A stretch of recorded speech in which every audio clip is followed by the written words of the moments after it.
Richie Rivero, Pinoy Step, may nasampulan na. JJ Alejandro, sinapian ni Stephen Curry sa Port. Phoenix, unreal comeback. So Phoenix Super LPG versus NLEX Road Warriors. Debut game ito ng isa sa pinaka-inaabangan na rookie ngayon na si Richie Rivero. At debut game nga rin ito ng 6th pick overall ngayong 2023 draft na si Ken Tapin. Magkakarap na nga rin ang dalawang ex-NBA player ng Phoenix at NLEX na sila Thomas Robinson at Jonathan Williams. First quarter, naka-N1 agad nga ang ex-NBA ng NLEX na si Thomas Robinson. Ang 2023 6th pick overall naman na rookie ng Phoenix, magandang simula, 4 points agad. Jonathan Williams, first basket, slam dunk agad. Around 8 minutes ng first, pinasok agad si Richie Rivero. Nagpakitang gilas nga agad ito. Quick 5 points. Panglamang pa ang kanyang corner 3. Tapos nasampulan niya pa ng kanyang Pinoy Step ang import ng NLEX. Nagtapos ang first quarter sa score na 27-25 lamang ang Phoenix. Second quarter, dito na lumayo ang NLEX dahil nag-take over na ang import nila na si Robinson. Puro daktak at sagasa sa loob. Sumabay pa sa kanya ang mga locals na sila Kevin Alas at Don Trollano na magana tuloy sa 15 points ang kalamangan ng NLEX 45-30. Pero natapyas naman ng konti ng Phoenix iyan bago magtapos ang second quarter.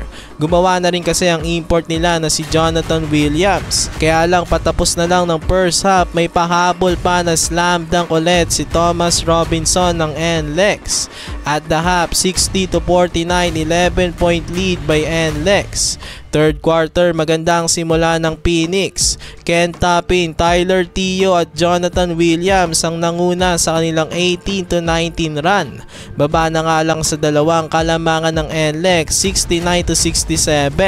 Pero after nyan, may sagot naman na 16-2 run ng NLEX. Kaya lumobo muli sa 16 points ang kanilang kalamangan, 85-69. Parang tambakan na ata mauuwi ang laban. Kaya lang hindi pa rin sumuko ang Phoenix, nakahabol at naibaba na naman nila sa single digit ang kalamangan ng NLEX.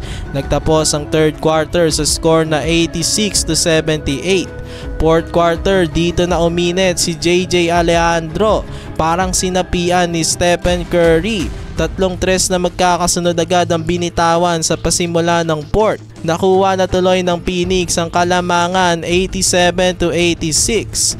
Napa-early timeout tuloy ang NLEX at ibinalik nila agad ang kanilang import. Yun nga lang, may iniinda ng hamstring injury itong si Thomas Robinson.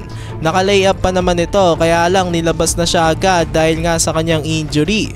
Nabaliktad tuloy ng tuluyan ng laban. Maalat ang opensa kasi ng NLEX habang ang Phoenix ay patuloy ang mainit na outside shooting ni Alejandro.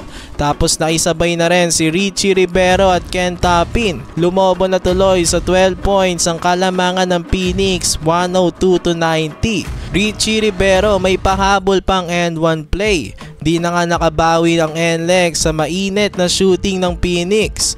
Kaya naman ang Phoenix ang nanalo sa score na 113-101. Jonathan Williams may double-double, 26 points at 13 rebounds. JJ Alejandro naman 18 points off the bench. At Richie Rivero may 15 points naman. Sa NLEX, Thomas Robinson umiscore ng 26 points kaya lang may 10 turnovers. Don Trollano may 20 points naman.